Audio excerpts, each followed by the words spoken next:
بسم اللہ الرحمن الرحیم الحمد للہ رب العالمین والصلاة والسلام علی سید الانبیاء والمرسلین نبینا محمد وعلی آلہ وصحبہ اجمعین والذین اتبعوہم بإحسان الی یوم الدین اما بعد۔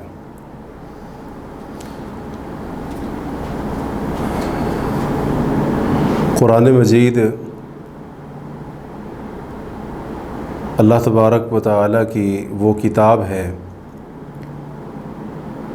جو اللہ رب العالمین نے آخری نبی اور رسول حضرت محمد مصطفیٰ صلی اللہ علیہ وسلم پر نازل فرمائی۔ اس کتاب پر ایمان رکھنے والوں کا اس کتاب کے ساتھ ویسے تو ہر وقت بڑا گہرا تعلق ہونا چاہیے، لیکن خاص طور پر ایک مسلمان کا اس عظیم کتاب کے ساتھ رمضان کے مبارک مہینے کے اندر خصوصی تعلق ہونا چاہیے، کیونکہ رمضان کا مہینہ نزول قرآن کا مہینہ ہے، اور یہ روزوں کے مہینے کے ساتھ ساتھ قرآن کا مہینہ بھی ہے۔ تو اس مہینے میں باقی ایام اور مہینوں کی بنسبت ایک مسلمان کا تعلق قرآن کے ساتھ زیادہ مضبوط اور گہرا ہونا چاہیے۔ قرآن مجید کے ساتھ ایک مسلمان کا تعلق مختلف پہلوؤں سے ہو سکتا ہے۔ اس میں سے ایک پہلو یہ بھی ہے کہ ایک مومن قرآن مجید کے اوپر غور و فکر کرنے والا ہو، اس کے بارے میں سوچ بچار کرنے والا ہو۔ اللہ تبارک و تعالی نے اس کتاب کے اتارنے کا ایک مقصد بیان کرتے ہوئے فرمایا، کتاب انزلناہ الیک مبارک لیدبروا آیاتہ، کہ یہ کتاب جو ہم نے آپ کی طرف اتاری ہے بڑی بابرکت کتاب ہے، اور اس کو اس لیے اتارا ہے تاکہ یہ لوگ اس کی آیات کے اوپر غور و فکر کریں۔ تو غور و فکر کا تعلق، سوچ بچار اور تدبر کا تعلق بھی ایک مسلمان کو اس ماہ مبارک کے اندر قرآن کے ساتھ قائم کرنا چاہیے۔ اسی سلسلے میں رمضان المبارک کی ان بابرکت گھڑیوں اور راتوں کے اندر آپ حضرات کے سامنے تدبر قرآن کے نام سے ایک سلسلہ ہم اللہ کی توفیق اور فضل سے پیش کرنے جا رہے ہیں، جس میں روزانہ انتہائی اختصار کے ساتھ ہر پارے کے اندر جو مضامین بیان کیے گئے ہیں ان کا خلاصہ آپ حضرات کے سامنے رکھا جائے گا، تاکہ ہمیں تھوڑا بہت علم ہو سکے کہ اللہ رب العالمین نے مثلاً پہلا پارہ ہے، دوسرا ہے، تیسرا ہے، اس کے اندر ہمیں کیا فرمایا ہے، کون کون سی باتیں ہوئی ہیں، اور تاکہ بندہ ان چیزوں کے اوپر غور و فکر کر کے اپنی اصلاح کے لیے کوشش کر سکے۔ آج کی اس مجلس میں ہماری گفتگو ہوگی پہلے پارے کے تعلق سے۔ اس پارے کے دو حصے ہیں۔ پہلا حصہ سورہ فاتحہ مکمل، جس کی 7 آیتیں ہیں، اور دوسرا حصہ سورہ بقرہ کی 141 یا 43 آیتیں ہیں۔ آیت نمبر 1 سے لے کر آیت نمبر 141 تک یہ سورہ بقرہ کا حصہ اس پہلے پارے کا دوسرا حصہ ہے۔ سورہ فاتحہ قرآن کی سب سے عظیم اور افضل سورت ہے۔ قرآن اور حدیث کے اندر اس سورت کو بہت سارے نام دیے گئے ہیں، السبع المثانی، القرآن العظیم، فاتحۃ الکتاب، ام الکتاب، ام القرآن وغیرہ، یہ اس کے مختلف نام ملتے ہیں۔ اس سورت کی بڑی فضیلت بیان ہوئی ہے۔ ایک فضیلت اس کی یہ ہے کہ نبی کریم صلی اللہ علیہ وسلم کی حدیث کے مطابق جو شخص اس سورت کو نہیں پڑھتا اس شخص کی نماز نہیں ہوتی ہے۔ اس لیے علماء نے سورہ فاتحہ کا نماز کے اندر پڑھنا رکن قرار دیا ہے، یعنی نماز فرض ہو، نفل ہو، سنت ہو، عید، جنازہ، کوئی بھی نماز، تب تک وہ نماز درست نہیں ہوگی جب تک اس سورہ فاتحہ کی تلاوت مسلمان نہیں کرے گا۔ اس کے علاوہ اس سورت کی اور بھی بہت ساری برکات اور اس کے بہت سے فضائل ہیں۔ ایک مرتبہ سفر میں جب صحابہ کرام رضی اللہ عنہم کی ایک جماعت تھی، تو ایک صحابی نے ایک شخص جس کو زہریلی چیز نے، زہریلے جانور نے ڈس لیا تھا، سورہ فاتحہ پڑھ کر اس کے اوپر دم کیا، اللہ تعالیٰ نے اس کو شفا دے دی۔ اور ایک اور واقعہ ملتا ہے، ایک پاگل مجنون شخص جس کو زنجیروں کے اندر اس کے گھر والوں نے باندھ رکھا تھا، تو ایک صحابی نے 3 دن تک صبح و شام اس کے اوپر سورہ فاتحہ پڑھی، اللہ تبارک و تعالیٰ نے اس سورت کی برکت سے اس پاگل اور مجنون شخص کو شفا عطا کر دی۔ تو اس لیے علماء کے نزدیک یہ سورت الشفا بھی ہے، اس کے اندر تمام قسم کی روحانی اور جسمانی بیماریوں کا علاج بھی موجود ہے۔ حتیٰ کہ اہل علم فرماتے ہیں کہ سورہ فاتحہ پورے قرآن کا خلاصہ ہے، اس لیے اس کو ام الکتاب اور ام القرآن کا نام بھی دیا جاتا ہے۔ اس 7 آیتوں والی عظیم سورت کے اندر اللہ رب العالمین نے مسلمانوں کو، اہل ایمان کو دین کی بنیادی باتیں اور شریعت کے بنیادی مسائل سکھا دیے ہیں۔ چنانچہ اس سورہ فاتحہ کے اندر ایک طرف ایمان کے 6 ارکان بڑے ہی اختصار کے ساتھ بیان کیے گئے، اور اس کے ساتھ ساتھ توحید کی 3 قسمیں، توحید ربوبیت، توحید الوہیت اور توحید اسماء و صفات، یہ تینوں قسمیں بھی بڑی جامعیت کے ساتھ اس سورت کے اندر بیان کر دی گئی ہیں۔ اور اس کے علاوہ اس سورت کی آیت ایاک نعبد و ایاک نستعین، یہ بڑی عظیم آیت ہے۔ اس سورت میں ایک انسان کو صحیح طور پر زندگی گزارنے کا طریقہ اور منہج بتا اور سکھا دیا گیا ہے۔ یعنی 2 چیزیں جب تک نہیں ہوں گی اس وقت تک کوئی انسان اپنی زندگی کے اندر کامیاب نہیں ہو سکتا اور اس کی زندگی صحیح معنوں میں نہیں گزر سکتی ہے۔ پہلی چیز ہے اللہ تعالیٰ کی خالص عبادت کرنا، یعنی زندگی کو اگر صحیح معنوں میں گزارنا ہے اور اپنی زندگی کو بامقصد بنانا ہے تو اللہ تعالیٰ کی عبادت زندگی کے اندر شامل ہونی چاہیے۔ اللہ کی عبادت کے بغیر انسان اپنی زندگی بے مقصد گزار دے گا، زندگی کو ضائع کر دے گا، اور یہ عبادت بھی خالص اللہ تعالیٰ کا حق ہے۔ اس لیے کہا گیا ایاک نعبد و ایاک نستعین، کہ اللہ ہم صرف تیری ہی عبادت کرتے ہیں اور صرف تجھی سے مدد مانگتے ہیں۔ اور دوسری چیز یہ سکھائی گئی، اگر ہم با مقصد زندگی گزارنا چاہتے ہیں، صحیح طریقے سے زندگی گزارنا چاہتے ہیں، تو ہمیں دینی معاملات ہوں یا ہمارے دنیاوی معاملات ہوں، ہمیں ہر معاملے کے اندر اللہ تعالیٰ کی مدد کی ضرورت پڑے گی اور ہمیں اللہ رب العالمین سے مدد لینی پڑے گی۔ اللہ کی توفیق، اللہ کی مدد جب تک شامل حال نہیں ہوگی، نہ بندہ عبادت کر سکتا ہے، نہ کوئی نیکی کر سکتا ہے، اور نہ ہی با مقصد اور صحیح طریقے سے زندگی گزار سکتا ہے۔ تو اس آیت نے گویا کہ انسان کی پوری زندگی کو یہاں پر جمع کر دیا، ایاک نعبد و ایاک نستعین، اللہ کی عبادت اور ساتھ ساتھ اللہ تعالیٰ سے مدد اور توفیق مانگنا۔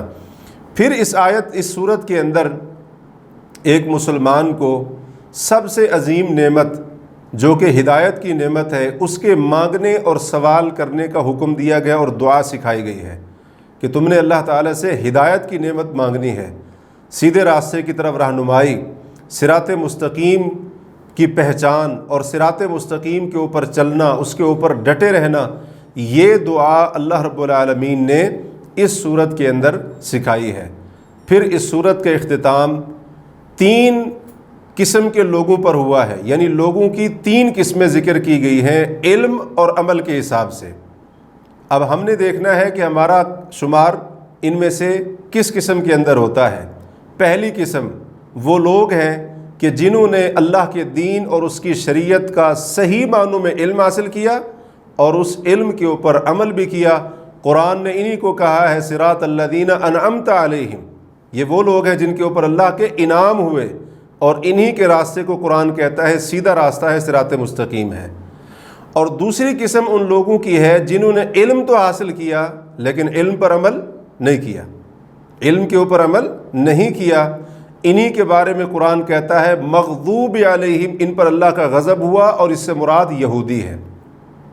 علم تھا ان کے پاس، تورات کے عالم تھے اور علم بڑی وافر مقدار میں، لیکن اپنے علم کے اوپر عمل کرنے والے نہیں تھے، تو نتیجہ کیا نکلا؟ ان کے اوپر اللہ کا غضب نازل ہوا۔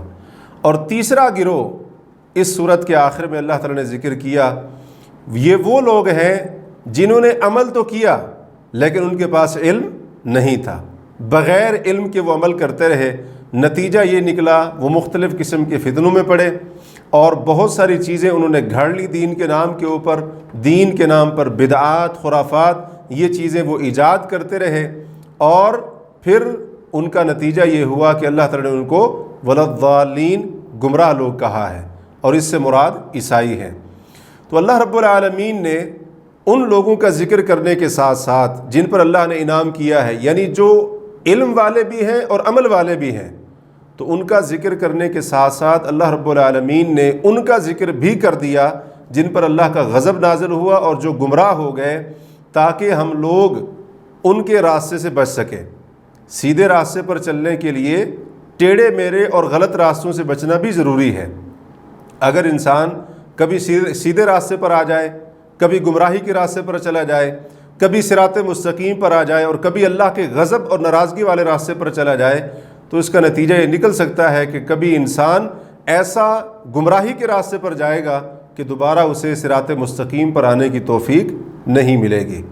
تو سیدھے راستے پر چلنے کے ساتھ ساتھ گمراہی کے راستوں کی پہچان، اور اسی طرح سے جو گمراہی کے راستے پر چلنے والے ہیں ان کی عادتوں سے، ان کی بری صفات سے بھی اپنے آپ کو بچانا ضروری ہے۔ اس کے بعد اس پارے کا دوسرا حصہ شروع ہوتا ہے، اور وہ ہے سورہ بقرہ کی آیت نمبر 1 سے لے کر 141 تک۔ سورہ بقرہ قرآن مجید کی سب سے بڑی اور عظیم سورت ہے۔ اس سورت کے بھی بڑے فضائل ہیں، بڑی فضیلتیں اس کی موجود ہیں۔ ایک حدیث کے مطابق جس گھر کے اندر یہ سورت 3 راتیں پڑھی جاتی ہے، شیطان وہاں سے بھاگ جاتا ہے۔ ایک اور حدیث کے مطابق جس گھر کے اندر 3 راتیں یہ سورت پڑھی جاتی ہے، شیطان اس گھر کے قریب نہیں آتا ہے۔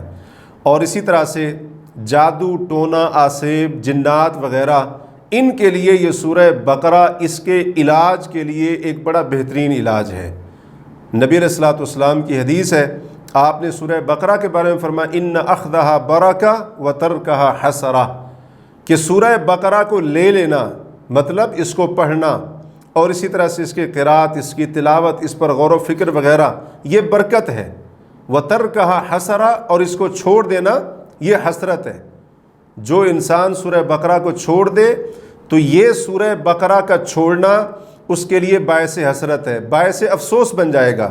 اور آپ فرماتے ہیں وَلَا يَسْتَطِيعُهَا الْبَطَلَةُ، جادوگر اس کا سامنا نہیں کر سکتے ہیں۔ یعنی جادوگر کتنا بڑا کیوں نہ ہو اور کتنا ماہر کیوں نہ ہو، اور جادو کی تاثیر بظاہر کتنی زیادہ کیوں نہ ہو، اللہ تبارک و تعالیٰ کی توفیق سے جب انسان سورہ بقرہ پڑھے گا تو جادوگر، جادو، یہ چیزیں سورہ بقرہ کا سامنا اور مقابلہ نہیں کر سکتی ہیں۔ اس سورت کی ابتدا میں اللہ رب العالمین نے ایمان اور عمل کے لحاظ سے لوگوں کے 3 گروہوں کا ذکر کیا ہے۔ سب سے پہلا گروہ ہے متقی اور ایمان والوں کا، اور ان کی کچھ نشانیاں بتائی ہیں۔ پہلی نشانی غیب پر ان کا ایمان ہوتا ہے، دوسری نشانی نماز قائم کرنے والے، تیسری نشانی جو اللہ نے دیا اس میں سے خرچ کرنے والے، اور چوتھی نشانی نبی صلی اللہ علیہ وسلم پر اور آپ سے پہلے نبیوں کے اوپر جو اللہ نے نازل کیا اس کے اوپر ایمان رکھنے والے، اور 5ویں نشانی آخرت کے اوپر مکمل کامل یقین رکھنے والے۔ تو یہ 5 نشانیاں اللہ تعالیٰ نے ان کی ذکر کی ہیں، اور یہ وہ لوگ ہیں کہ دنیا کے اندر قرآن ان کا رہنما بنتا ہے، اور یہ اللہ تعالیٰ کی طرف سے خصوصی ہدایت کے اوپر ہوتے ہیں، اور قیامت کے دن یہ فلاح پانے والے ہیں، اور اسی طرح سے حقیقی معنوں میں کامیاب ہونے والے ہیں۔ دوسرا گروہ جس کا ذکر سورہ بقرہ کی ابتدا کے اندر کی گئی ہے ایمان اور عمل کے لحاظ سے، وہ ہے کفار کا گروہ، اور ان کی نشانی یہ بتائی کہ ان کو ڈرانا یا نہ ڈرانا دونوں برابر ہوتا ہے۔ اس کی وجہ یہ ہوتی ہے کہ ان کے دلوں پر، ان کے کانوں کے اوپر اللہ کی طرف سے مہر لگ چکی ہوتی ہے ان کے کفر کی وجہ سے، اور ان کی آنکھوں کے اوپر پردہ پڑا ہوتا ہے۔ تو یہ تو ہو گیا ان کا دنیا کے اندر انجام، ڈرانا نہ ڈرانا، نصیحت کرنا نہ کرنا، سمجھانا نہ سمجھانا، دونوں برابر ہیں ان کے لیے۔ اور آخرت میں ان کا کیا انجام ہوگا؟ فرمایا وَلَهُمْ عَذَابٌ عَظِيمٌ، ان کے لیے بہت بڑا عذاب ہوگا۔ اور تیسرا گروہ جس کا ذکر یہاں پر ہوا ہے وہ ہے منافقین کا گروہ، جس کے بارے میں اللہ تعالیٰ نے یہاں پر 13 آیتیں نازل فرمائی ہیں، جس سے پتہ چلتا ہے کہ نفاق کا فتنہ اور منافقین کی سازشیں، ان کے خطرات، یہ امت کے لیے جو بالکل کھلم کھلا دشمنی کرنے والے کافر ہیں، اللہ کے دشمن ہیں، ان سے کہیں زیادہ ان کے خطرات ہیں۔ اور اللہ تعالیٰ نے یہاں پر منافقین کی کچھ نشانیاں یہاں پر ذکر کی ہیں۔ پہلی نشانی اہل ایمان کو دھوکہ دینا، دوسری نشانی ان کے دلوں کے اندر شک اور شبہ کی بیماری ہوتی ہے، شک اور شبہ کی بیماری ہوتی ہے، اور یہ بیماری بڑھتی رہتی ہے۔ اور تیسری نشانی جھوٹ بولنا یا جھٹلانا، جھوٹ بولنا یا جھٹلانا، یعنی اللہ تعالیٰ کے احکام کو، اللہ کی آیات کو، اور اسی طرح سے آخرت، جنت، جہنم وغیرہ ان کو جھٹلانا، یا پھر اپنی گفتگو اور بات کے اندر جھوٹ بولنا۔ اور چوتھی نشانی دعویٰ اصلاح کا کرتے ہیں لیکن حقیقت میں زمین کے اوپر فساد پھیلاتے ہیں۔ اور پانچویں نشانی اہل ایمان کا مذاق اڑانا، مسلمانوں کا مذاق اڑانا۔ اور چھٹی نشانی مسلمانوں کو حقیر سمجھنا، ان کی توہین کرنا اور انہیں بے وقوف سمجھنا، کمتر سمجھنا۔ تو یہ 6 نشانیاں منافقین کی یہاں پر ذکر ہوئی ہیں۔ اگر غور کیا جائے تو آج کے دور کے اندر جو نام نہاد قسم کے دانشور ہیں اور جو مسلمان اپنے آپ کو ماڈرن سمجھتے ہیں، لبرل یا سیکولر مسلمان اپنے آپ کو سمجھتے ہیں، یہ منافقین کی 6 نشانیاں ان کے اندر پائی جاتی ہیں۔ اس لیے کسی نے سچ کہا کہ آج کے دور میں جس چیز کو ماڈرنزم، لبرلزم، سیکولرزم جو بھی نام دیا جاتا ہے، کبھی اسی کو منافقت کہا جاتا تھا۔ اور یہ ساری کی ساری چیزیں آج موجود ہیں ایسے لوگوں کے اندر جو اپنے آپ کو مسلمان کہتے ہیں۔ اب منافقین کا انجام کیا ہوتا ہے اللہ نے وہ بھی بتا دیا۔ دنیا کے اندر ان کی حالت یہ ہوتی ہے کہ وہ ہدایت سے محروم ہوتے ہیں اور بھٹکتے رہتے ہیں، حیران اور پریشان رہتے ہیں، اور آخرت میں ان کا انجام یہ ہونے والا ہے، فرمایا وَلَهُمْ عَذَابٌ عَلِيمٌ، ان کے لیے دردناک عذاب ہے۔ تو ان 3 گروہوں کا اللہ نے ذکر کیا، ان کی کچھ علامتیں بھی ذکر کی، اور ساتھ ساتھ ان کا انجام بھی ذکر کر دیا۔ تو اب ایک بندہ غور کرے اور اسی طرح سے وہ سوچ بچار کرے کہ اس نے ان 3 گروہوں میں سے اپنے آپ کو کس میں سے بنانا ہے اور کس کی صف کے اندر اپنے آپ کو شامل کرنا ہے۔ یقیناً ایک کلمہ پڑھنے والا، ایک مسلمان، وہ اپنے آپ کو اس گروہ کی صف کے اندر شامل کرے جو اہل ایمان کا، تقوی والوں کا گروہ ہے، اور اسی طرح سے جو حقیقت میں ہدایت یافتہ بھی ہیں اور حقیقی معنوں میں کامیاب ہونے والے ہیں۔ پھر اس کے بعد یہ منافقین کا ذکر جہاں پر ہوا، اس کے آخر میں اللہ رب العالمین نے ایک بات ارشاد فرمائی، فرمایا وَلَوْ شَاءَ اللَّهُ لَذَهَبَ بِسَمْعِهِمْ وَأَبْصَارِهِمْ إِنَّ اللَّهَ عَلَىٰ كُلِّ شَيْءٍ قَدِيرٌ، اگر اللہ چاہے تو ان کے کانوں کو، ان کی آنکھوں کو لے جائے، مطلب یہ ہے کہ ان کے سننے کی قوت کو اللہ ختم کر دے، اور ان کے دیکھنے کی قوت کو بھی اللہ تعالیٰ ختم کر دے۔ اللہ ایسا کر سکتا ہے، اللہ ہر چیز کے اوپر قادر ہے۔ تو یہ دراصل تنبیہ ہے اور وارننگ ہے اس انسان کے لیے جو اپنے کانوں کا اور اپنی آنکھوں کا غلط استعمال کرتا ہے۔ اس کو اللہ کی پکڑ سے بے خوف نہیں ہو جانا چاہیے۔ اللہ تبارک و تعالیٰ اگر چاہے تو اسے سننے کی قوت سے محروم کر سکتا ہے، اللہ اس بات کے اوپر قادر ہے۔ اور اپنی نظر کا غلط استعمال کرنے والا، اس کو بھی اللہ تعالیٰ کی پکڑ سے بے خوف نہیں ہونا چاہیے، کیونکہ اگر اللہ تعالیٰ چاہے تو اس کی اس دیکھتی ہوئی آنکھوں کو نابینا کر دے، اللہ تعالیٰ اس بات کے اوپر بھی قادر ہے۔ اس کے بعد اللہ تبارک و تعالیٰ نے تمام انسانوں کو خالصتاً اپنی عبادت کرنے کا حکم دیا ہے، اور اس کے اوپر کچھ دلائل ذکر کیے ہیں۔ پہلی دلیل کہ اللہ تعالیٰ تمہارا اور تم سے پہلے تمام انسانوں کا خالق ہے، تو اللہ تعالیٰ کا خالق ہونا صرف اسی کے معبود ہونے کی یہ دلیل ہے۔ دوسری دلیل یہ ذکر کی کہ اللہ رب العالمین نے زمین کو بچھونا اور آسمان کو چھت بنایا ہے، اور تیسری دلیل یہاں پر یہ ذکر کی کہ اللہ نے آسمان سے بارش برسا کر پھلوں کی شکل میں تمہارے لیے رزق پیدا کیا ہے۔ تو جب اللہ رب العالمین نے تمہیں بنایا اور زمین آسمان اس کو بنایا اور اسی طرح سے بارش برسائی اور تمہارے لیے اللہ نے رزق کا انتظام کر دیا، تو حق یہ بنتا ہے کہ اس کے ساتھ تم کسی کو شریک نہ بناؤ۔ اس کے بعد ایک بڑا اہم قصہ ذکر ہوا ہے حضرت آدم علیہ السلام کی پیدائش کا، اور ابلیس کا قصہ یہاں پر ذکر ہوا ہے، اور اس کے اندر بہت سارے فوائد موجود ہیں کہ جب اللہ تعالیٰ نے حضرت آدم علیہ السلام کو پیدا کرنے کے بعد فرشتوں کو حکم دیا اس کو سجدہ کرو، ابلیس کو بھی حکم تھا، تمام فرشتوں نے سجدہ کیا، ابلیس نے سجدہ کرنے سے انکار کر دیا۔ تو اس قصے کے اندر ہمیں جو بات سکھائی گئی ہے، سب سے پہلی بات یہ ہے کہ حضرت آدم علیہ السلام کو جو فضیلت اور برتری ملی اور فرشتوں کو جو سجدہ کرنے کا حکم دیا گیا، وہ حضرت آدم علیہ السلام کے علم کی وجہ سے تھا۔ دوسرا فائدہ اس قصے سے ہمیں یہ معلوم ہو رہا ہے کہ ایک گناہ اور ایک برائی کی وجہ سے بھی انسان جنت سے محروم ہو سکتا ہے۔ تو بندہ کبھی یہ نہ سوچے کہ میرے ایک گناہ سے میں جنت میں نہیں جاؤں گا یا جہنم میں چلا جاؤں گا، ایسا ہو سکتا ہے۔ اللہ تعالیٰ اگر گرفت فرما لے، پکڑ لے، تو اللہ تبارک و تعالیٰ ایک نافرمانی سے بھی بندے کو جنت سے محروم کر سکتا ہے، اور حضرت آدم علیہ السلام کی ایک غلطی تھی اور اس سے وہ جنت سے نکال دیے گئے، قصہ قرآن کے اندر موجود ہے۔ تیسرا فائدہ اس آیت سے اس قصے سے ہمیں یہ معلوم ہو رہا ہے، وہ یہ کہ تکبر اور گناہ پر ڈٹ جانا یہ بہت بری صفت ہے، اور یہ ابلیس کا طریقہ ہے۔ ایک انسان نافرمانی کرے، گناہ کرے، پھر اس کے اوپر ڈٹ جائے، توبہ نہیں، کوئی شرمندگی نہیں، یہ ابلیس کا طریقہ ہے۔ اور اس کے برعکس اگر کسی انسان سے غلطی ہو جائے، گناہ ہو جائے، اور فوراً وہ اللہ کی طرف لوٹے، رجوع کرے، اور پھر ساتھ ساتھ سچی توبہ بھی کرے، تو یہ بڑا ہی اللہ تعالیٰ کا محبوب عمل ہے، اور یہ حضرت آدم علیہ السلام کا طریقہ ہے۔ چوتھا فائدہ، ابلیس کی حضرت آدم علیہ السلام کی اولاد کے ساتھ عداوت اور دشمنی۔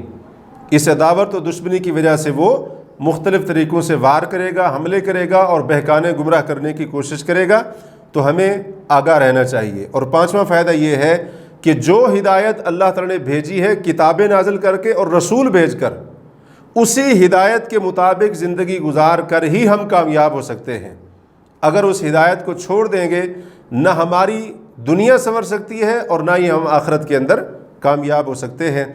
پھر اس کے بعد اللہ رب العالمین نے آیت نمبر 40 سے لے کر 123 تک تقریباً 84 آیات کے اندر بنی اسرائیل خصوصاً یہودیوں کا تفصیل کے ساتھ ذکر کیا ہے، اور بنی اسرائیل کا ذکر کرتے ہوئے اللہ تعالیٰ نے شروع کے اندر ایک اصول بیان فرمایا ہے۔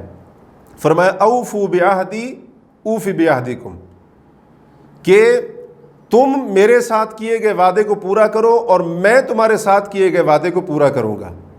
یعنی اگر انسان یہ چاہتا ہے کہ اللہ تعالیٰ اس کو جنت دے دے قیامت کے دن، اللہ اس کو جہنم کی آگ سے محفوظ رکھے، قیامت کی ہولناکیوں سے محفوظ رکھے، تو یہ اللہ تعالیٰ کے وعدے اپنے بندوں سے۔ لیکن اللہ تعالیٰ وعدہ اپنا کب پورا کرے گا؟ جب بندے اللہ سے کیے گئے وعدے کو پورا کریں گے۔ اور اللہ کے ساتھ کیا گیا وعدہ کیا ہے بندوں کا؟ صرف اسی کی عبادت کریں، اس کی بندگی کریں، نیک اعمال کریں، اپنی آخرت کی تیاری کریں، اس کو راضی کرنے والے کام کریں۔ تو یہ بندے کا وعدہ ہے اپنے رب کے ساتھ۔ تو یہ اصول ہے قرآن کا۔ اگر ہم اپنے رب کے ساتھ کیا گیا وعدہ پورا نہیں کریں گے تو اللہ نے جو وعدے ہم سے کیے ہیں وہ وعدے بھی پھر پورے نہیں ہوں گے۔ اور پھر اللہ تعالیٰ نے بنی اسرائیل کا بڑی تفصیل کے ساتھ ذکر فرمایا، اور ان کے اوپر کیے جانے والے انعامات کا بھی ذکر فرمایا، اور اسی طرح سے ان کے اندر جو بری عادات موجود تھی ان کا بھی ذکر فرمایا۔ تو ان کے اندر جو بری عادات تھیں، صرف ان کی عوام ان بری عادات کے اندر ملوث نہیں تھی، بلکہ ان کے علماء کے اندر بھی بہت ساری بری عادات موجود تھیں۔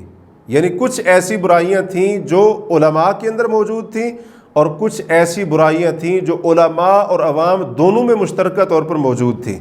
ان کے علماء کے اندر کچھ خاص برائیاں یہ تھیں۔ نمبر 1، اللہ کی آیات کے بدلے میں دنیاوی مال حاصل کرنا، اور دنیا کی تھوڑی سی پونجی اور تھوڑا سا مال اس کو سمیٹنا۔ اور اس کے 2 طریقے ہوتے تھے۔ ایک تو یہ کہ اللہ تعالیٰ کی آیات کے اندر شریعت کے احکام میں تبدیلی کر کے اور تحریف کر کے، بگاڑ کے وہ لوگوں سے مال وصول کرتے تھے، اور دوسرا طریقہ یہ تھا کہ اپنی طرف سے باتیں گھڑ کر نسبت کر دیتے اللہ تعالیٰ کی طرف کہ اللہ نے ایسے کہا ہے، تورات کے اندر ایسے ہے، اور اسی طرح سے اللہ کی کتاب کے اندر ایسے ہے، اور پھر اس کے اوپر لوگوں سے مال وصول کیا کرتے تھے، تو اللہ تعالیٰ نے اس کے اوپر فرمایا کہ ایسے لوگوں کے لیے تباہی اور بربادی ہے۔ دوسری بری عادت یہ تھی کہ وہ حق کو باطل کے ساتھ خلط بلط کر دیتے تھے، یعنی حق کو باطل کے ساتھ اس طرح سے ملا جلا کر پیش کرتے کہ حق اور باطل الگ الگ نہ ہو پاتا۔ تو عام لوگ جو سمجھنے والے نہیں ہوتے تھے وہ باطل کو بھی حق سمجھ بیٹھتے تھے یا حق کو بھی باطل سمجھ بیٹھتے تھے، تو یہ ان کا ایک حیلہ ہوتا تھا۔ اور تیسری برائی ان کے اندر یہ تھی حق کو چھپانا، اور چوتھی برائی لوگوں کو نیکی کا حکم دینا اور خود اس کے اوپر عمل نہ کرنا۔ پھر اس پارے کے اندر اللہ تعالیٰ نے کچھ وہ برائیاں بھی ذکر کی ہیں جو ان کے علماء اور عوام کے اندر مشترکہ طور پر موجود تھیں۔ نمبر 1، فرشتوں خاص طور پر حضرت جبریل اور اللہ کے رسولوں اور نبیوں سے عداوت اور دشمنی رکھنا، یہاں تک کہ بعض کو جھٹلا دیا اور بعض کو قتل تک بھی کر دیا۔ دوسری چیز بچڑے کی عبادت، گائے کا بچہ بچڑا، اس کی عبادت، اور اللہ تعالیٰ کی طرف اولاد کی نسبت، اللہ کے لیے اولاد کو انہوں نے ثابت کی، اللہ کی طرف انہوں نے اولاد کی نسبت کی۔ تیسری برائی ان کے اندر تھی جادو سیکھنا اور جادو کرنا، حالانکہ ان کو معلوم تھا کہ جو شخص جادو سیکھنے والا ہے یا جادو کرنے والا اس کی آخرت تباہ ہو جائے گی، آخرت میں اس کو کوئی حصہ نہیں ملے گا، لیکن پھر بھی وہ دنیاوی تھوڑے سے فائدے اور مفاد کے لیے یہ قرآن نے جس کو کفر کہا ہے، جادو کرنا، سیکھنا، سکھانا، یہ کام وہ کرتے تھے۔ اور چوتھی برائی ان کے اندر یہ تھی کہ آرزوئیں، امیدیں بڑی بڑی تھیں اور عمل کچھ بھی نہیں تھا، عمل کچھ بھی نہیں تھا، حتیٰ کہ وہ کہتے تھے ہم جہنم کے اندر صرف چند دنوں کے لیے جائیں گے، یہاں تک کہ وہ کہتے تھے کہ جنت کے اندر صرف یہودی یا عیسائی جائیں گے، بس اور کوئی نہیں جائے گا۔ تو اللہ نے فرمایا تلک امانیہم، یہ صرف ان کے دل کی آرزوئیں ہیں، اور پھر کہا گیا کہ اگر تم سچے ہو تو پھر اس کے اوپر دلیل پیش کرو کہ جنت کے اندر صرف یہودی یا عیسائی جائیں گے۔ اور پانچویں برائی کتاب یعنی تورات کے بعض احکام کو ماننا اور بعض کو ٹھکرا دینا، اور اس کا انجام پھر کیا بیان کیا گیا قرآن کے اندر؟ یہ کہا گیا کہ تم میں سے جو بندہ یہ کام کرے گا اس کا بدلہ یہ ہے دنیا میں رسوائی اور آخرت میں بہت بڑا عذاب۔ تو یہ انہوں نے اس طرح کا معاملہ کیا ہوتا اپنی کتاب تورات کے ساتھ۔ چھٹی برائی تھی اللہ کے احکام کو تبدیل کرنا، کہا کچھ جاتا وہ کچھ اور کرتے تھے۔ جیسے ان کو کہا گیا ایک بستی میں داخل ہوتے، تم داخل ہو جاؤ سجدہ کرتے ہوئے، تو وہ اپنی پشت کو گھسیٹتے ہوئے اس بستی کے اندر داخل۔ ان کو کہا گیا حتتن کہو، حتتن کا معنی معافی، بخشش، گناہوں کے اوپر درگزر، لیکن انہوں نے اس کو حنتتن بنا دیا، تو اس طرح سے تبدیل کر دیا اللہ کے احکام کو۔ اور ساتویں برائی تھی اللہ تعالیٰ کے احکام میں ٹال مٹول سے کام لینا۔ گائے ذبح کرنے کا واقعہ بیان ہوا ہے، حضرت موسیٰ علیہ السلام نے ان کو گائے ذبح کرنے کا حکم دیا اللہ کی طرف سے، تو آگے سے وہ پوچھنے لگے گائے کیسی ہو، رنگ کیسا ہو، نظر کیسی آتی ہو، کام کرتی ہو نہ کرتی ہو مثلا، تو اس طرح سے بار بار وہ سوال کرتے گئے، اور پھر اس کا انجام یہ ہوا کہ اللہ رب العالمین نے فرمایا کہ تمہارے دل سخت ہو گئے۔ تو اس سے پتہ چلا جو انسان اللہ اور اس کے رسول کے حکموں کے اندر ٹال مٹول کرتا ہے اس کا دل سخت ہو جاتا ہے، اس کا دل سخت ہو جاتا ہے۔ اور فرمایا ایسے سخت ہو گئے یہاں تک کہ وہ پتھروں کی طرح ہو گئے۔ اور آٹھویں برائی ان کے اندر یہ تھی کہ شرعی احکام کے بارے میں حیلہ سازی کرتے تھے، اور حیلہ سازی کے ذریعے اللہ کی حدود کو پامال کرتے تھے۔ ہفتے کے دن مچھلیاں پکڑنے والوں کا واقعہ یہاں پر مختصراً ذکر ہوا ہے، اس کی تفصیل سورہ اعراف کے اندر آئے گی۔ اور نویں برائی ان کے اندر تھی حسد اور تعصب، اسی بنا پر انہوں نے نبی صلی اللہ علیہ وسلم کو جھٹلا دیا، حالانکہ وہ آپ کے بارے میں جانتے تھے کہ آپ سچے نبی اور رسول ہیں۔ حسد اور تعصب انہوں نے جھٹلا دیا اس وجہ سے۔ اور 10ویں برائی دنیا اور اس کی زندگی کے اوپر بڑے حریص تھے اور لمبی لمبی عمروں کے خواہش مند تھے۔ اللہ تعالیٰ نے یہاں تک فرمایا کہ ان میں سے ایک بندہ خواہش کرتا ہے کاش اس کو 1000 سال عمر دی جائے، لیکن ساتھ ہی اللہ نے فرما دیا وما ہوا بمزحزحہ من العذاب ان یعمر، تو یہ چیز یعنی عمر کا بڑا ہونا اس کو اللہ کے عذاب سے نہیں بچا سکتا ہے۔ تو یہ اللہ رب العالمین نے تفصیل کے ساتھ ان کا ذکر فرمایا، اور پھر ان کے اوپر جو انعامات کیے تھے یہ بھی ذکر فرمائے۔ اب یہ اتنی تفصیل کے ساتھ پہلے پارے میں ہی، قرآن کی ابتدا میں ہی اتنا لمبا تفصیلی ذکر کرنے کے اندر بہت ساری حکمتیں ہیں۔ پہلی حکمت تو یہ ہے کہ اہل ایمان کو خبردار کیا جا رہا ہے کہ بنی اسرائیل یہودی اپنے وقت کے سب سے افضل لوگ تھے، یعنی ان کو باقی لوگوں کے اوپر بڑی فضیلت دی گئی تھی، لیکن اللہ تعالیٰ نے ان کے اوپر جو انعامات کیے تھے کہ ان کے سب سے بڑے دشمن فرعون کو غرق کر دیا، سمندر سے ان کو صحیح سلامت پار کرا دیا، بادلوں کا سایہ، 12 چشمے جاری ہو گئے، من سلوا کی شکل میں ان کے لیے کھانے کا انتظام کر دیا وغیرہ. تو یہ سارے انعامات تھے، لیکن اس کے بدلے میں انہوں نے کیا کیا؟ ناشکری کی اور کفر کا راستہ اختیار کیا، اور ان کے اوپر اللہ کا غضب نازل ہوا. تو مسلمانوں کو خبردار کیا جا رہا ہے کہ اگر تمہیں اب فضیلت اور برتری دی جا رہی ہے تو اس کا یہ مطلب ہرگز نہیں کہ تم جو چاہے کرتے رہو. اگر تم بھی بنی اسرائیل کی طرح ناشکری کے اوپر اتر آئے اور تم نے بھی ان جیسی بری عادات اور طریقوں کو اپنا لیا تو تمہارا انجام بھی وہی ہوگا جو ان کا ہوا ہے. تو یہ اللہ تعالیٰ نے تنبیہ کی ہے. اور دوسرے نمبر پر اللہ رب العالمین نے مسلمانوں کو بنی اسرائیل یعنی یہودیوں کی عداوت، دشمنی اور سازشوں سے آگاہ کیا ہے کہ وہ تمہارے بارے میں کتنی زیادہ دشمنی اور عداوت رکھتے ہیں.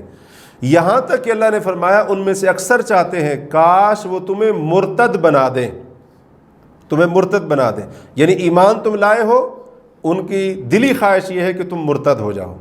اس کے لیے وہ کوشش بھی کرتے ہیں اور محنتیں بھی کرتے ہیں، اور آج اس کے لیے ان کی کوشش اور ان کی محنت کوئی ڈھکی چھپی بات نہیں ہے کہ وہ کس طرح سے مسلمانوں کو دین سے پھیرنے کے لیے کوششوں کے اندر مصروف ہے. اور پھر اسی طریقے سے یہ بھی بتایا گیا وَلَن تَرْضَىٰ عَنْكَ الْيَهُودُ وَلَا النَّصَارَىٰ حَتَّىٰ تَتَّبِعَ مِلَّتَهُمْ کہ یہودی اور عیسائی آپ سے ہرگز راضی نہیں ہوں گے جب تک آپ ان کے دین کی پیروی نہ کر لیں. تو اگر کوئی مسلمان یہ سمجھتا ہے کہ ہمارا کوئی کام ہمارے کسی عمل کی وجہ سے یہودی عیسائی اس کے اوپر راضی ہو جائیں گے اور مسلمان ان کی غلامی کرنا شروع کر دیں، ان کی ہر بات کو ماننا شروع کر دیں، جیسے یہودی عیسائی اللہ کے دشمن کہتے جائیں ویسے ویسے مسلمان کرتا جائے، اس امید کے اوپر کہ یہ ہم سے راضی ہو جائیں گے اور ہمیں فلاں سہولت دیں گے، فلاں ہمارا مطالبہ پورا کریں گے، تو قرآن بتاتا ہے ایسا ہونے والا نہیں ہے. ایسا نہیں ہونے والا ہے.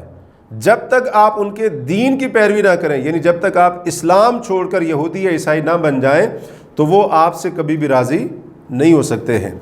تو یہ اتنی ان کی عداوت اور ان کی دشمنی ہے مسلمانوں کے ساتھ. اور پھر یہودیوں کی سازشوں سے آگاہ کرنے کے ساتھ ساتھ اللہ رب العالمین نے درمیان میں اہل ایمان کو نماز کا، زکوٰۃ کا، صبر کا، معاف کرنا، آخرت کی تیاری اور اس بات کی بھی نصیحت کی ہے کہ اللہ تبارک و تعالیٰ تمہارے اعمال سے باخبر بھی ہے اور اللہ تعالیٰ تمہارے ایک ایک عمل کو دیکھنے والا ہے. اور پھر آخر میں اللہ رب العالمین نے حضرت ابراہیم علیہ السلام اور حضرت اسماعیل علیہ السلام کا ذکر کیا کہ انہوں نے کیسے کعبہ کو تعمیر کیا اور اللہ تعالیٰ نے کیسے ان کو حکم دیا کہ آپ میرے گھر کو پاک کریں، یعنی ظاہری طور پر جو گندگی ہے اس سے بھی پاک کریں، اور اسی طرح سے جو برے عقائد ہیں، شرکی عقائد ان سے بھی پاک کریں، بتوں سے بھی پاک کریں. اور پھر یہاں پر حضرت اسماعیل، حضرت ابراہیم علیہ السلام کی بہت ساری دعاؤں کا ذکر بھی ہے، جن میں سے ایک دعا ہمارے نبی صلی اللہ علیہ وسلم کی بعثت کی بھی مانگی تھی، اور ایک دعا یہ بھی تھی ربنا تقبل منا، اے اللہ ہم سے یہ عمل قبول کر لیں. اللہ کے گھر کو تعمیر کر رہے ہیں اور اللہ تعالیٰ سے قبولیت کی دعا کر رہے ہیں. تو جس سے ہمیں یہ سبق مل رہا ہے کہ ہمیں بھی اپنی نیکیوں کی قبولیت کی دعا کرنی چاہیے.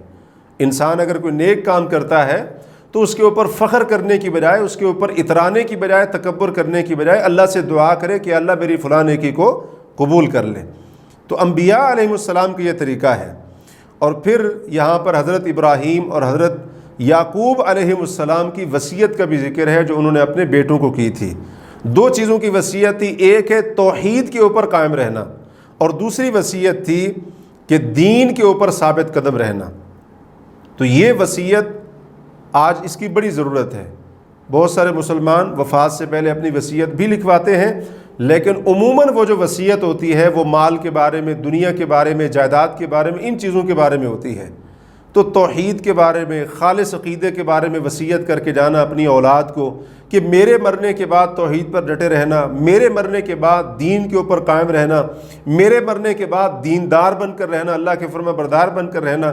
تو یہ وہ وصیت ہے جو ان حضرات انبیاء علیہم السلام نے اپنی اپنی اولادوں کو کی.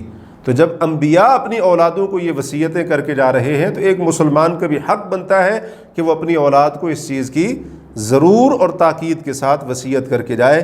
اور پھر اس پارے کا اختتام ایک عظیم آیت کے اوپر ہوا ہے، تلک امۃ قد خلت، اللہ نے فرمایا یہ ایک ایسی جماعت ہے، ایسا گروہ ہے جو گزر چکا ہے، لہا ما کسبت ولکم ما کسبتم، ان کے لیے وہی ہے جو انہوں نے کمایا اور تمہارے لیے وہی ہے جو تم کماؤ گے، ولا تسألون عما کانوا یعملون، جو وہ عمل کرتے تھے تم سے اس کے بارے میں سوال نہیں کیا جائے گا۔ اس سے ہمیں یہ تعلیم دی گئی ہے کہ کسی نبی کا امتی ہونا یا کسی نبی کی اولاد میں سے ہونا، کسی اونچے نیک خاندان میں سے ہونا یا کسی اعلیٰ اور نیک خاندان کی طرف کسی کی نسبت کا ہونا، یا جیسے آج کل لوگ سمجھتے ہیں کہ میں فلاں پیروں کے سلسلے سے جڑا ہوا ہوں، فلاں سلسلے کے پیر کے ہاتھ پر میں بیعت ہوں، تو یہ چیزیں یہ آیت بتاتی ہے اللہ تعالیٰ کے کوئی فائدہ نہیں دیں گی۔